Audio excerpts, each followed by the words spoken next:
You ask Tiger to calculate. This deals with finding the midpoint between 2 points. The midpoint between the 2 points is -4.5, -57. Let's solve it step by step. Plot the 2 points and calculate the midpoint using the formula.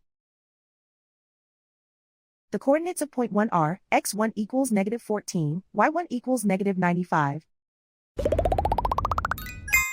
The coordinates of point 2 are, x2 equals 5, y2 equals -19.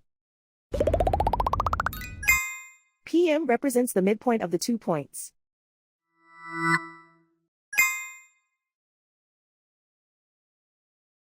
Use the x values in the midpoint formula to find the midpoints x. x1 equals -14. x2 equals 5.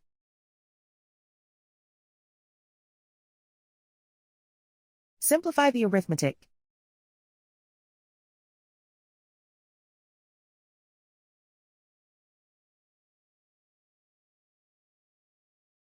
Use the y values in the midpoint formula to find the midpoints y. y1 equals -95.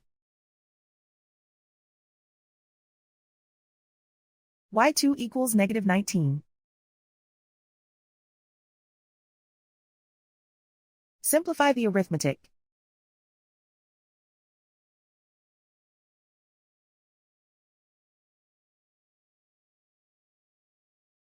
And so, the midpoint is -4.5, -57.